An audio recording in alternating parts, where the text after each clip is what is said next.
Hey everyone, ready to dive into something spooky? We're tackling the 2018 Halloween, but not just the surface stuff. Yeah, we're going deep. Uh, Beyond the jump scares into what makes this reboot tick. you guys sent in some incredible analysis, and honestly, I'm kind of obsessed now. It's seriously good stuff. This isn't just a slasher flick. It gets into trauma, family dynamics, like how a classic horror franchise can actually be, revitalized. Oh, absolutely. And one of the first things that struck me was how they just went back to the source. Straight back to 1978, like wiping the slate clean. Right, all those sequels, gone. Just pure John Carpenter inspiration. And that was bold, but it worked. Oh. By ditching the convoluted backstory, Michael Myers becomes this, well, pure evil again. Like he's primal, right, unexplainable. Exactly. It's like he's a force of nature now. You can't rationalize him, and that makes him so much scarier. It's true. Sometimes the less we know, the creepier it gets. And you know what else is interesting? By going back to basics, they gave Laurie Strode room to breathe? She's not just the final girl anymore. Not at all. 40 years later, she's tough, prepared. Hardened, even. Almost mirroring Michael in this, like, obsession with survival. And that's where it gets complex, right? Is she empowered, or has the trauma taken over? That's the brilliance. It's both. Makes you think about the ripple effect of trauma, too. Like with Laurie's daughter, Karen. Oh, yeah. The analysis talked about how much she resents Laurie's whole survivalist lifestyle. Which makes sense when you think about it. Imagine growing up with that constant fear, like Michael Myers could just appear any minute. Heavy stuff. And then there's the granddaughter, Allison, trying to bridge that gap between them. She's like this glimmer of hope, right? A generation trying to heal from the past. Definitely adds another layer to the whole thing. It becomes this family drama playing out against this, well, backdrop of terror. So we're not just watching a slasher, we're watching a family trying to cope. Exactly. It's deep. Okay, before we get too deep into the psychology, though, can we talk about the details? The filmmakers brought back some awesome stuff. They did. Like aging Michael's mask. So creepy, but so effective. Genius. And those nods to the original gave me chills. Oh, totally. Yeah. It's like they said, we're honoring the source material, but we're also doing something new. And it totally paid off. I mean, the movie was such a hit, they made 2 more sequels. Wait, hold up. Sequels. We're going to have to unpack that. But first, there's one more thing I got to bring up. It's about the whole #MeToo movement connection. Oh, yeah. That's where it gets really interesting. This film goes way beyond just horror. Right. And Jamie Lee Curtis herself has talked about how the film reflects those anxieties, with Laurie almost becoming a symbol of, women fighting back against a predator. A powerful statement, especially given when the film came out. Totally. Makes you see Laurie not just as a survivor, but someone ready to confront her abuser, take control. It adds a whole other layer to her character. It really does. It makes you think, doesn't it? It does. Okay, so we've talked about Laurie, but we have to circle back to Michael Myers for a second. One of the analyses called him a pure force of evil, and I gotta say, I think they nailed it. Totally. Yeah. Because it goes back to that whole blank slate thing, right? Yeah. No backstory, no motivation. He just is.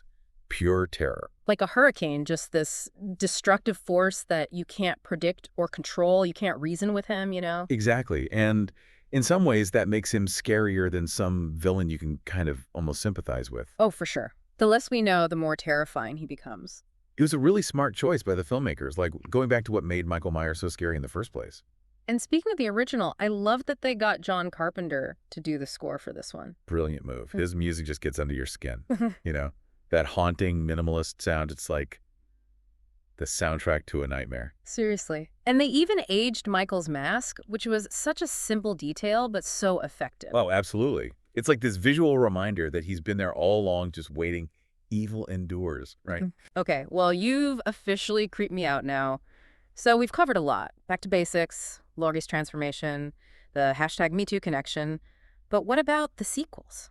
Ah, yes. The sequels. Do they hold up? Do they even try to? Where do they go from that 2018 high point? Well, for one thing, the 2018 reboot proved you could make a legacy sequel that was good. It brought the franchise back to life, For sure. I mean, before that, things had gotten a bit stale. But the reboot also sparked all these conversations about trauma, survival, and especially female empowerment. It gave us a new kind of final girl, right? Laurie Strode is a fighter now. Not just surviving, but actively resisting. It really resonated with people. So tell me about the sequels. Okay, well, Halloween Kills, which came out in 2021, it picks up right where the 2018 one left off, and it's brutal. like really intense. Oh, wow. So they leaned into the slasher element? It's less focused on Laurie and more about the town of Haddonfield itself. Like the whole community is dealing with the trauma Michael Myers has caused. That's interesting. So taking that idea of trauma and making it something everyone is dealing with. Exactly. They explore this idea of mob mentality too, like how fear and anger can make people do crazy things. Okay, so Halloween Kills is intense. Got it. What about Halloween Ends? Does it actually, end things? Well, Halloween Ends is where things get really interesting. It jumps ahead 4 years and focuses on the aftermath of everything. So less slasher, more like a psychological thriller. Exactly. It's about the scars Michael has left behind, both physical and emotional. You see Laurie and Allison trying to heal, to move on. But the question is, can you ever truly escape the past? So it's a totally different vibe then, not just another bloodbath.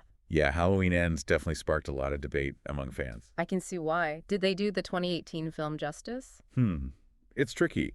Some people thought it went too far, got too complicated. They felt like the 2018 film was perfect on its own. But others, and I kind of agree with them, they thought the sequels added something new, something deeper. So it depends what you're looking for, right? Like if you just want gore, maybe skip Halloween Ends. Yeah, but if you're interested in exploring those deeper themes, the impact of trauma, then it might actually enhance the experience. It makes you think. Yeah, it really does sound like those sequels are more character-driven, more about the psychology of it all. Right. They're not afraid to get into those darker spaces. And, love them or hate them, I think they kept people talking about Halloween. They did. I mean, we've gone from this back to basics reboot to like full-on mob mentality and the long-term effects of trauma.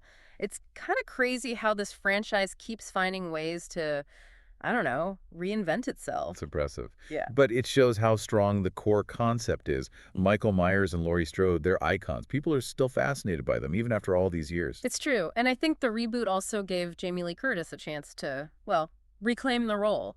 She's talked about how much it means to her now, especially with everything going on in the world. Yeah, she sees Laurie as this symbol of strength, of women refusing to be victims. Like that scene where she's waiting for Michael in the 2018 film, gun in hand, totally fearless. Such a powerful image. It's like she's taking back control. And it's not just her, it's Allison too. They both show this incredible resilience. Exactly. Like each generation is dealing with the darkness in their own way. And that's what makes this whole franchise so interesting, I think. It's not just horror. It's about, I don't know, the human spirit, that capacity for both good and evil. Well said. So we've talked about trauma, empowerment, what makes evil tick. We even debated the sequels. We really went deep. We did. But there's one last question I have to ask. What happens after Halloween Ends? Is that really it for Michael Myers? Well, that's the thing about a franchise like this. It never really ends, does it? So evil never dies. Maybe not. But neither does the strength to fight it. That is a perfect note to end on. This has been such a great deep dive, exploring all the layers of Halloween. I hope everyone listening enjoyed it. And hey, maybe this will make you want to rewatch the film, see him with fresh eyes. Or check out some other classic horror movies. There's a whole world out there. That's right. All right, until next time, happy Halloween, everyone. And don't forget, sometimes the scariest things are the ones we create ourselves.